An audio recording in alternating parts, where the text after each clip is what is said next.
Bienvenue sur le podcast Heroic People, je suis Marc Baillet. Dans chaque épisode, nous vous présentons une personne inspirante ou un message pour vous aider à découvrir les clés de la transformation, du développement du potentiel et de la force d'âme. Nous apprenons les uns des autres et trouvons en soi le héros de notre propre vie. Partager nos convictions, partager nos vulnérabilités, dépasser nos peurs, se transformer pour pouvoir transformer le monde, agir ensemble. Jusqu'où peut-on aller ? Merci de passer du temps avec nous aujourd'hui. Bonjour et bienvenue dans ce nouvel épisode de l'émission Heroic People. Ceci est un entre-deux épisode dans lequel vous sont proposés de courts extraits des épisodes des derniers mois.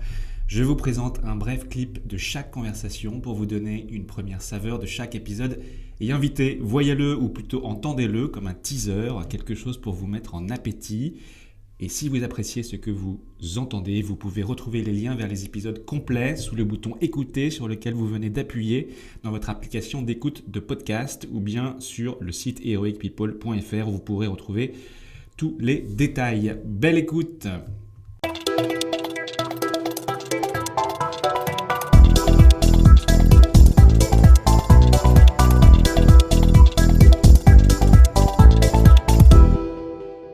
Extrait numéro 1 avec Clotilde Margottin, journaliste radio et télévision, auteure du livre Se relever toujours et devenue accompagnatrice en sortie de crise personnelle à la suite de la guérison de sa dépression. Ensuite, j'ai atteint des limites physiques dans mon rôle de mère, de jeune mère avec des jeunes enfants, puisque à la naissance de la quatrième, notre aîné avait 6 ans, donc vraiment des enfants rapprochés.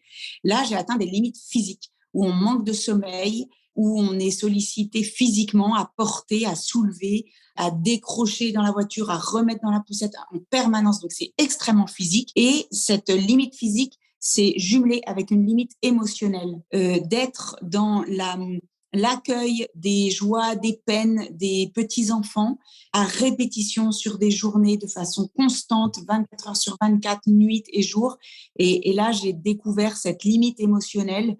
C'est vraiment l'image de la vague, cette demande incessante des petits et auxquels je ne pouvais pas faire face, en fait. En tout cas, dans la manière dont je m'y prenais était une manière qui m'usait. Alors justement, l'accumulation de la fatigue et la surcharge de la résistance psychique jusqu'à ne plus pouvoir faire face. Au début, on résiste, on puise dans ses ressources pour avancer, se surpasser, jusqu'à ne plus pouvoir se régénérer.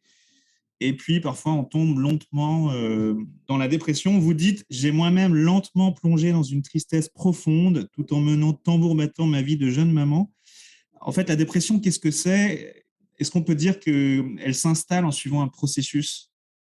Alors, la dépression, c'est une maladie. Elle s'installe sur le long terme, sournoisement. On ne la voit pas s'installer.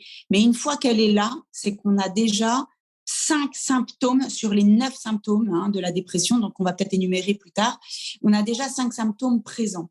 Pour vous expliquer un petit peu, quand on fait un burn-out, on est déjà à 3 symptômes.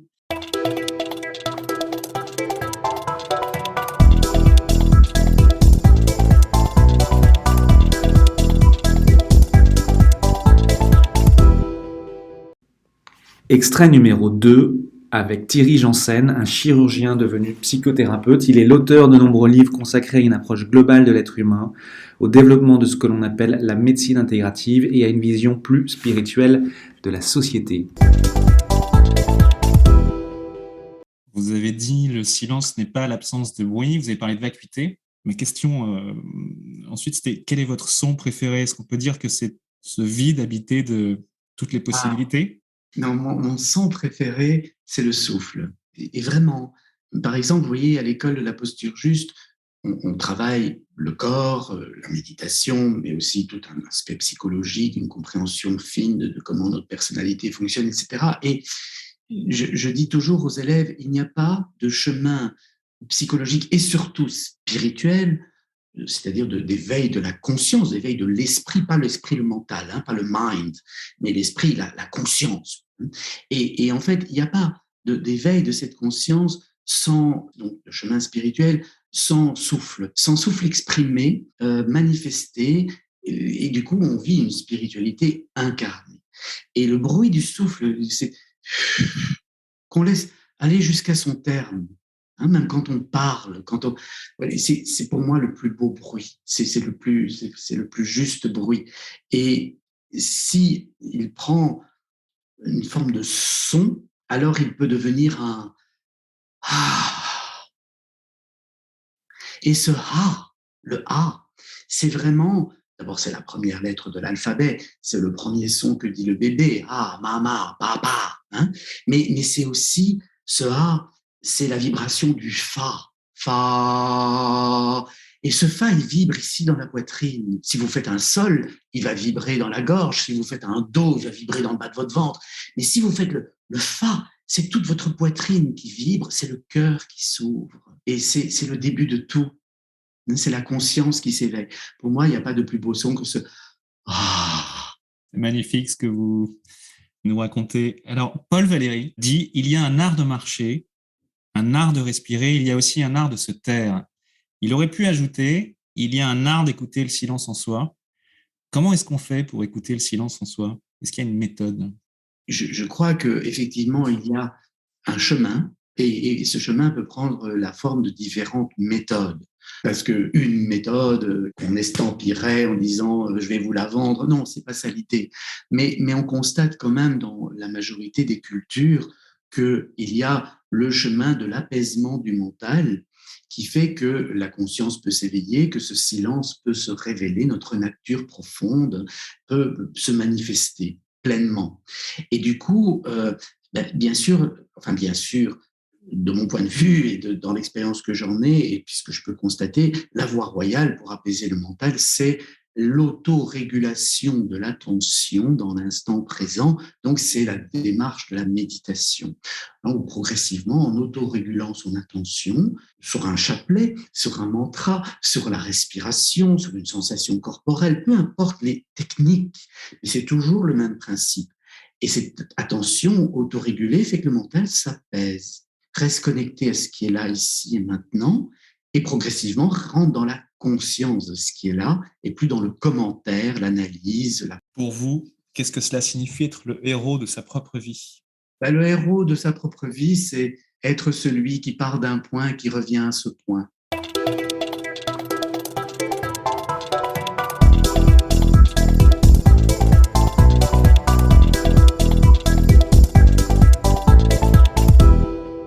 Extrait numéro 3 et non des moindres avec Claire Opère, violoncelliste et auteure, diplômée du conservatoire Tchaïkovski de Moscou ainsi que de l'université La Sorbonne Paris IV en philosophie et de la faculté de médecine de Tours en art-thérapie.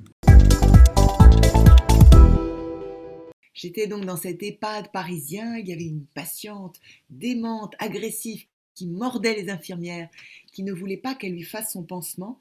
Et en passant par là, j'ai joué pour elle donc ce fameux opus 100 trio de Schubert, qui d'ailleurs a été repris dans le film Barry Lyndon et qui est connu de tous. Et j'ai assisté pour la première fois et de façon spontanée à la diminution radicale de la douleur d'une résidente démente, agressive. Son bras s'est détendu, les infirmières ont fait le pansement très rapidement, après quoi l'une d'entre elles a dit « il faudra revenir pour le pansement Schubert ».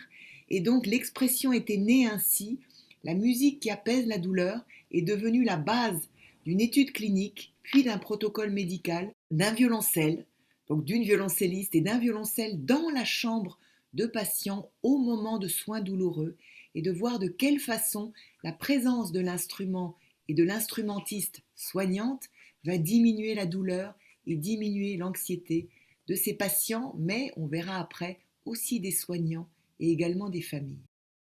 Quand on parle de musique, on parle de son. Claire, quel est votre son préféré? Quel est le son qui vous inspire le plus? Je dirais que mon son préféré, c'est celui qui va apaiser quelqu'un.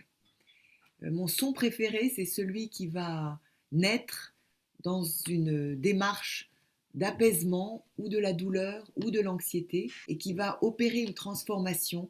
Car quand je sors de la chambre, que j'ai joué du Jean-Sébastien Bach, du Schubert, du rap, du clo-clo, du Johnny, des musiques folk, des musiques arabes, juives, africaines, eh bien le son qui aura résonné et qui va induire une transformation et un allègement du fardeau, eh bien c'est celui-là mon son préféré. Alors justement, quel compositeur ou air de musique aimez-vous tout particulièrement interpréter lorsque l'artiste thérapeute que vous êtes fait chanter son violoncelle pour apaiser ceux qui souffrent ?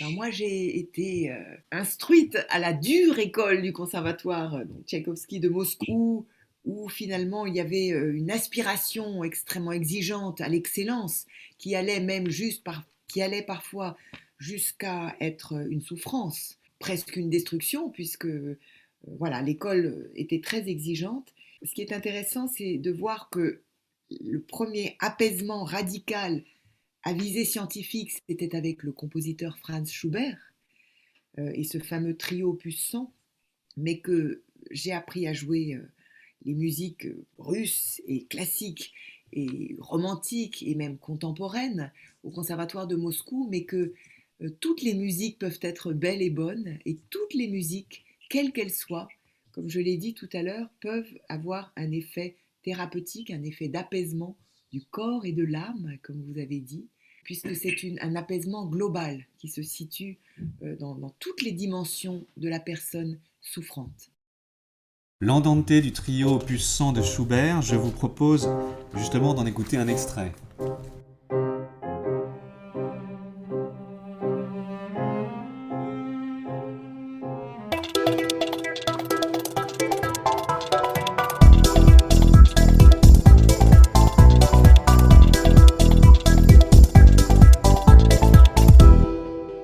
Et maintenant, voici les biographies de mes invités et les thèmes autour desquels nous conversons. Puissent-ils vous inspirer et vous donner envie d'écouter les épisodes complets ?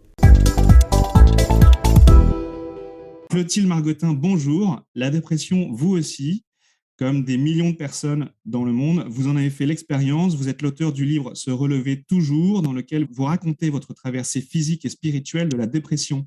Mariée, mère de 5 enfants, spécialiste en communication et journaliste radio et télévision, vous êtes devenue accompagnatrice en sortie de crise personnelle à la suite de la guérison de votre dépression. La dépression, vous venez nous en parler, Clotilde, cette maladie encore taboue. Comment la décoder? Quels sont ses symptômes? Comment la prévenir? Comment s'en sortir? Car on peut s'en sortir. Comment vivre une relation à soi-même et aux autres ajustée et qui nous énergise plutôt que nous grille, nous brûle, nous use? Vous nous parlez également du coup de connaissance de soi, de limites personnelles, de l'importance de découvrir ce que l'on a à apporter au monde en étant soi-même. Thierry Janssen, bonjour. Vous êtes un chirurgien devenu psychothérapeute. Vous êtes l'auteur de nombreux livres consacrés à une approche globale de l'être humain, au développement de ce que l'on appelle la médecine intégrative et à une vision plus spirituelle de la société. Vous êtes également le fondateur de l'école de la présence thérapeutique, récemment rebaptisée École de la posture juste à Bruxelles.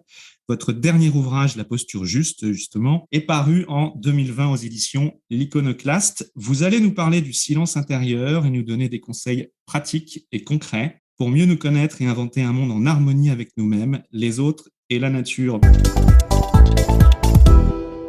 Claire Aupert, bonjour. Vous êtes une violoncelliste à la carrière internationale, mais également art-thérapeute. Vous soignez avec la musique. Issue d'une famille de médecins et d'artistes, vous êtes diplômée du conservatoire Tchaïkovski de Moscou en 1993, ainsi que d'une licence de philosophie à la Sorbonne et d'un diplôme d'art-thérapie. 10 minutes de Schubert égale 5 mg d'oxynorme. Claire, vous allez nous parler du prodigieux pouvoir de la musique sur l'âme et le corps. C'est la fin de votre épisode du podcast Heroic People. Merci de nous avoir écoutés. J'espère que cet épisode vous a inspiré et vous a été utile.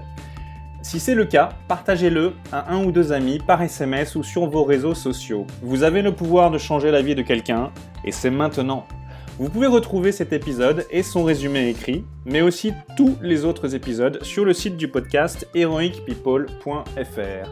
Pour nous contacter, nous faire des suggestions, proposer des invités, c'est toujours sur le site du podcast que ça se passe, heroicpeople.fr, ou encore les réseaux sociaux LinkedIn, Facebook ou Medium. Enfin, sans vous, nous ne sommes rien, avec vous, nous sommes tout. Si vous avez été inspiré par cet épisode, alors laissez-nous un commentaire et quelques étoiles sur Apple Podcasts ou votre plateforme d'écoute préférée. Dites-nous comment le podcast vous a inspiré et contribue à améliorer votre vie. C'est grâce à cela que nous pouvons faire connaître le podcast Heroic People. Merci d'avoir écouté. Il est temps maintenant d'agir et de révéler sa grandeur et sa force d'âme. À bientôt sur le podcast Heroic People.